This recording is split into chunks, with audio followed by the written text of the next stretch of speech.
check out the link in the description for more details. Hey guys, Jack here, hope you're all having a nice weekend. Today we've got a lot to cover, and what you're seeing in the background here is more standard issue rifles gameplay. I recorded this earlier today on my PC server, and I have to say it is absolutely fantastic to play BF1 like this with rifles only. And it's probably how some people expected the game to be when we didn't have many details about it. So the server itself has been full non-stop, it's always got a massive queue on it, and most of the people on there who I've spoken to say that they love it. Why? Well, I think it's really a nice change of pace to the game. It feels much more focused on team play and aiming your weapons accurately. It makes a big difference. Unfortunately, on PC there's around 15 custom servers at the moment running this. My server is pretty much the only one that's always full, and the others don't really get populated. I've had a load of console players tweet me as well and say, hey, can you host a console server with this rule set too? So there's definitely a demand for it there. The problem is, because it's a custom game mode, a player has to buy the server for it to be there.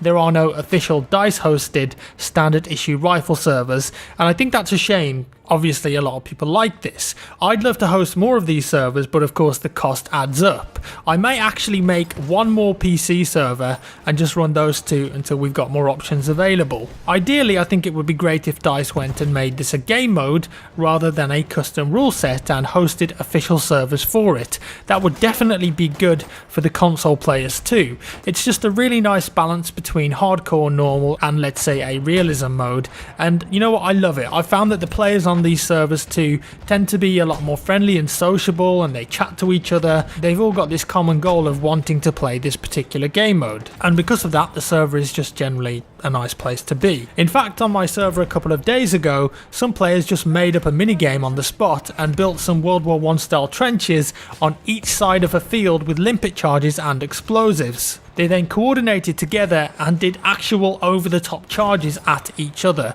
which is just badass. And that's what you're seeing now. A couple of the players on the server were recording this, Danny on PC and High as a Kite, and it shows that BF1 players want to have experiences like this, and I've linked both of those full videos down in the description below as well if you want to see how it's all played out in full. And if you want to jump on my standard issue rifle server on PC, just type Jack Frags in the filter or something like standard issue rifles and you're going to find it there. I implore you to give it a go. I do think you're going to enjoy it a lot. Moving on, cheeky bit of DLC teased for BF1. The first proper DLC for the game is titled They Shall Not Pass and focuses on the French army, and the official BF social media channels posted up this concept art a couple of days ago with the words "Be ready" in French, and we can see some French soldiers there in the blue uniforms fighting Germans in a very enclosed Operation Locker style environment. So I expect there's going to be at least one internal infantry only map perhaps in this DLC. The weapon the French soldier is carrying there is the Shosho light machine gun, and it's a weapon that I talked about that was likely to be added to the game in my DLC weapons video. Very unique and recognisable design. And also Flakfire Gaming, another YouTuber, has supposed that the location here is Fort Vaux, which was a defensive fort to the crucial city of Verdun, and this particular fort was privy to some very intense underground fighting during World War I because the French really wanted to hold on to it and the Germans wanted to capture it. Eventually the French surrendered the fort, and there's a fantastic story behind it, and Flakfire has actually done a video kind of detailing what happened there, and I've linked that down in the description too if you want to watch that. So usually a tease like this means that we're going to get a bigger announcement soon. Will it be before the new year? I guess probably not, and I'd also guess that we aren't going to see the first DLC released until late February or March, unfortunately, but only time will tell. So then, next, a topic I've wanted to talk about for a long time, but I've just never really got around to it. The medal and assignment system in BF1. I wonder, and this is a question to you, how many people who actively play BF1 right now bother with the medal system at all?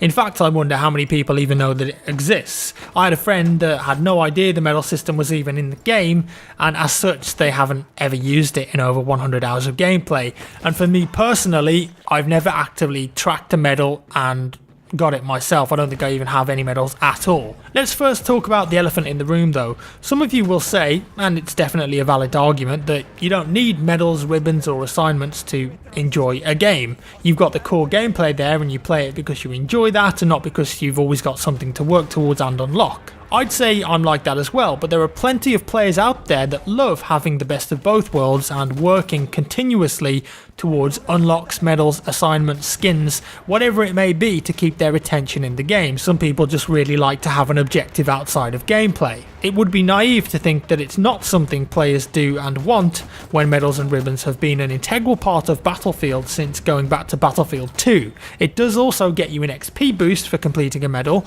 but maybe it needs a bit more incentive, and we're going to get onto that later. That being said, in BF1 the medals and assignment system is massively simplified and overhauled, and in my opinion not in a good way. Previously, in other BF games, you would work towards any medal or ribbon just by playing the game. That's no longer the case in BF1. Instead, in BF1 you get given 5 medals each week that you can work towards. You can pick one when loading into a game, but you can only work towards one of them at a time. That means that, let's say you have a medal to get kills as support, and when you die and then you want to jump into a tank and you perhaps have another medal to work towards in a tank, if you don't press escape and change it, it won't actually track it, and those kills won't count, which is really annoying.